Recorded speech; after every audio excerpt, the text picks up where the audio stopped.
KK രമയാണ് notice കൊടുത്തത്.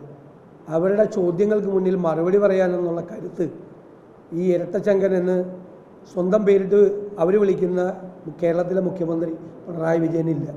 3 പോലീസാണ്, Kolavallur police, Panoor police, Chokli police, അറിയപ്പെടുന്ന 3 ക്രിമിനലുകൾക്ക് വേണ്ടി അവരെ ശിക്ഷയിളവ് നൽകാൻ അഭ്യൂഹമാണ് എന്ന് പറയുന്ന സ്പീക്കറുടെ വാദം നിലനിൽക്കുമോ? അഭ്യൂഹമാണെങ്കിൽ എന്തിനാണ് ഈ ജയിൽ ഉദ്യോഗസ്ഥന്മാരെ സസ്പെൻഡ് ചെയ്ത്? അഭ്യൂഹത്തിൻ്റെ പേരിൽ അങ്ങനെ ജയിൽ ഉദ്യോഗസ്ഥന്മാരെ സസ്പെൻഡ് ചെയ്യാമോ? നമസ്കാരം.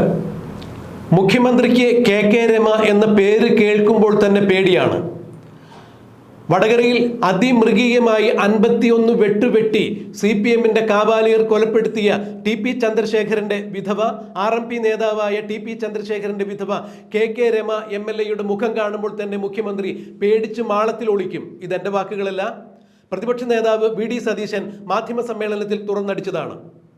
TP ചന്ദ്രശേഖരന്റെ പ്രതികൾക്ക് ശിക്ഷാ ഇളവ് നൽകുന്നതിനെ ചൊല്ലി നിയമസഭയിലുണ്ടായ വാദപ്രതിവാദ കോലാഹലങ്ങൾക്കിടയിലാണ് പ്രതിപക്ഷ നേതാവ് മാധ്യമങ്ങളെ കണ്ടപ്പോൾ ഇത്തരം രീതിയിൽ പ്രതികരിച്ചത്.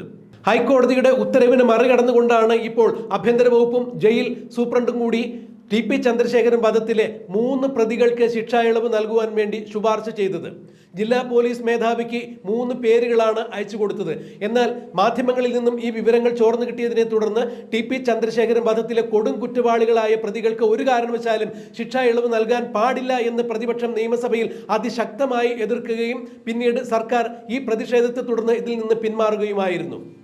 എന്നാൽ 3 പേരെയാണ് ശിക്ഷാ ഇളവിന് പരിഗണിച്ചിരിക്കുന്നത് എന്നാണ് ആദ്യം അറിയാൻ സാധിച്ചത്. പക്ഷേ 3 പേരെയല്ല. ഈ വാദപ്രതിവാദങ്ങളും കോലാഹലങ്ങളും പ്രതിപക്ഷത്തിന്റെ പ്രതിഷേധങ്ങളും ഇരമ്പുന്നതിനിടയിൽ തന്നെ സർക്കാർ അവയൊക്കെ മറികടന്നുകൊണ്ട് തന്നെ 4-മനെ കൂടി ശിക്ഷാ ഇളവിന് പരിഗണിച്ചു എന്ന് തന്നെയാണ് പ്രതിപക്ഷ നേതാവ് ഇപ്പോൾ മുഖ്യമന്ത്രിക്കും ആഭ്യന്തര വകുപ്പ് മന്ത്രി കൂടിയായ പിണറായി വിജയനെതിരെ ആഞ്ഞടിച്ചത്. എന്ത് തരത്തിലുള്ള നിയമവാഴ്ചയാണ് ഈ മുഖ്യമന്ത്രിയുടെ കീഴിൽ കേരളത്തിൽ നടപ്പാകുന്നത് എന്നാണ് പ്രതിപക്ഷ നേതാവ് ചോദിച്ചത്. ബഹുമാനപ്പെട്ട ഹൈക്കോടതിയുടെ വിധിയെ മറികടന്നുകൊണ്ട് തീരുമാനമെടുക്കുവാൻ മുഖ്യമന്ത്രിക്ക് ആരാണ് അധികാരം കൊടുത്തത്? മുഖ്യമന്ത്രി TP ചന്ദ്രശേഖരൻ വധത്തിലെ പ്രതികളെ പേടിക്കുന്നു. മുഖ്യമന്ത്രിക്ക് വീട്ടിൽ സ്വസ്ഥമായി കിടന്നുറങ്ങാൻ സാധിക്കില്ല. TP ചന്ദ്രശേഖരൻ വധത്തിലെ പ്രതികളെ ഏതെങ്കിലുമൊക്കെ വിധത്തിൽ മുഖ്യമന്ത്രി ഇപ്പോഴും ഓർക്കുന്നു. അവരെ സഹായിക്കുവാൻ വേണ്ടി ഈ സർക്കാർ പ്രതിജ്ഞാബദ്ധമാണ് എന്നുള്ള തോന്നൽ ആ പ്രതികൾക്ക് ഉണ്ടായില്ല എന്നുണ്ടെങ്കിൽ മുഖ്യമന്ത്രിയുടെ കാര്യം പരിങ്ങലിലായിരിക്കും എന്ന് തന്നെയാണ് പ്രതിപക്ഷ നേതാവ് തുറന്നടിച്ചത്. കാരണം TP ചന്ദ്രശേഖരനെ കൊല്ലുവാൻ വേണ്ടി ആരൊക്കെയാണ് കൊട്ടേഷൻ ചെയ്ത് തങ്ങളെ അങ്ങോട്ട് പറഞ്ഞയച്ചത് എന്നുള്ള വിവരങ്ങൾ ഈ പ്രതികൾ തുറന്നു പറയും. ഇങ്ങനെ ഇവർ തുറന്നു പറഞ്ഞു കഴിഞ്ഞാൽ മുഖ്യമന്ത്രിയും മുഖ്യമന്ത്രിയോട് ചേർന്ന് നിൽക്കുന്ന CPMന്റെ അനുചരന്മാരുമെല്ലാം നാളെ ജയിലിൽ കിടക്കേണ്ട അവസ്ഥ വരും എന്ന് തന്നെയാണ് പ്രതിപക്ഷ നേതാവ് തുറന്നടിച്ചത്. അതുകൊണ്ട് തന്നെ TP ചന്ദ്രശേഖരൻ വധത്തിലെ പ്രതികളെ ഒരു കാരണവശാലും പ്രകോപിപ്പിക്കാതിരിക്കുവാനും വഴിവിട്ട ചില സഹായങ്ങൾ നൽകുവാനും വേണ്ടി പിണറായി വിജയന്റെ സർക്കാരും പിണറായി വിജയന്റെ CPM നേതാക്കളും എക്കാലത്തും പ്രയത്നിച്ചിട്ടുണ്ട് എന്ന് തന്നെയാണ് പ്രതിപക്ഷ നേതാവ് തുറന്നടിച്ചത്. TP ചന്ദ്രശേഖരൻ വധത്തിലെ ഈ കൊടും കുറ്റവാളികളായ പ്രതികളെ ജയിലിൽ മൺമറഞ്ഞ CPMന്റെ ആഭ്യന്തര വകുപ്പ് മന്ത്രിയായിരുന്ന CPMന്റെ സംസ്ഥാന സെക്രട്ടറി ആയിരുന്ന കോടിയേരി ബാലകൃഷ്ണനൊപ്പം ഇന്നത്തെ സ്പീക്കറായ ഷംസീറും മറ്റുള്ള അനുചര വൃന്ദങ്ങളും കൂടി ജയിലിൽ സന്ദർശിച്ചിരുന്നു എന്നുള്ള വിവരം കൂടി ഇപ്പോൾ VD സതീശൻ തുറന്നടിക്കുന്നു. അതായത് TP ചന്ദ്രശേഖരൻ വധത്തിലെ പ്രതികളെ കണ്ണിലെ കൃഷ്ണമണി പോലെ തന്നെയാണ് CPMും പിണറായി വിജയനും കൊണ്ടു നടക്കുന്നത്. അവർക്ക് ഏതെങ്കിലും തരത്തിലൊരു വിഷമം ഉണ്ടായിക്കഴിഞ്ഞാൽ അവർ പിണറായി വിജയനെതിരെയും CPMനെതിരെയും ഉള്ള കാര്യങ്ങളെല്ലാം തുറന്നു പറയും. അങ്ങനെ പൊതുജനമധ്യത്തിൽ വന്നു നിന്നുകൊണ്ട് അവർക്കറിയാവുന്ന സത്യങ്ങൾ, അതായത് TP ചന്ദ്രശേഖരൻ വധത്തിലേക്ക് നയിച്ച സാഹചര്യങ്ങളും ആരാണ് അവർക്ക് കൊട്ടേഷൻ കൊടുത്തത് എന്നുള്ള വിവരങ്ങൾ പുറത്ത് തുറന്നു പറഞ്ഞു കഴിഞ്ഞാൽ പിന്നെ മുഖ്യമന്ത്രിക്കും മുഖ്യമന്ത്രിയോടൊപ്പം നിൽക്കുന്ന CPM നേതാക്കൾക്കും, പ്രത്യേകിച്ച് കണ്ണൂരിലെ നേതാക്കൾക്കും ഒന്നും പുറത്തിറങ്ങി നടക്കാൻ സാധിക്കില്ല.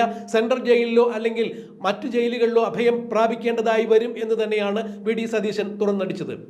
എന്നാൽ TP ചന്ദ്രശേഖരൻ വധത്തിലെ 3 പേരെ ശിക്ഷാ ഇളവ് നൽകുന്നു എന്നുള്ളതാണ് ആദ്യം അറിഞ്ഞിരുന്നത്. മാധ്യമങ്ങൾ അത് ശ്രദ്ധയിൽപ്പെടുത്തിയതിനെ തുടർന്ന് അതിനെതിരെ പ്രതിപക്ഷം ശക്തമായ രീതിയിൽ പ്രതിഷേധിക്കുകയും അതേ തുടർന്ന് സർക്കാരിന് അങ്ങനെ ഒരു നീക്കം തന്നെ ഇല്ല എന്നാണ് സ്പീക്കർ ഷംസീർ പറഞ്ഞത്. ഇതെല്ലാം നിങ്ങളുടെ വെറും അഭ്യൂഹങ്ങൾ മാത്രമാണ് എന്ന് പറഞ്ഞ് ഷംസീറിനോട് VD സതീശൻ മറ്റൊരു ചോദ്യം കൂടി പത്രസമ്മേളനത്തിൽ ചോദിച്ചു.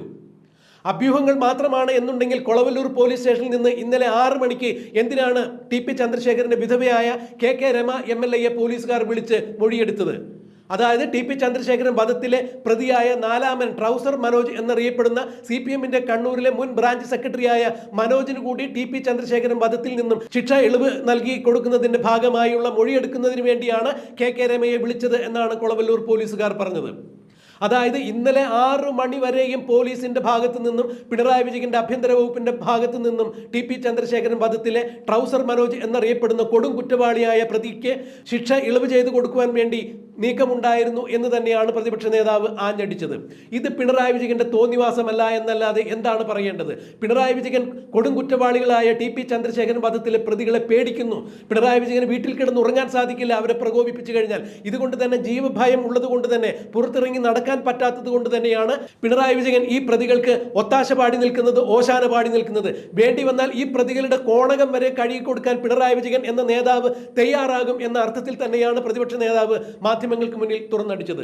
പ്രതിപക്ഷ നേതാവ് മാധ്യമങ്ങൾക്ക് മുന്നിൽ വന്നു നിന്നുകൊണ്ട് മുഖ്യമന്ത്രിയെയും മുഖ്യമന്ത്രിയുടെ ആഭ്യന്തര വകുപ്പിനെയും ജയിൽ വകുപ്പിനെയും എല്ലാം കീറി മുറിച്ച് തേച്ചൊട്ടിച്ച അഭിമുഖത്തിന്റെ പ്രസക്ത ഭാഗങ്ങൾ നമുക്കൊന്ന് കേൾക്കാം.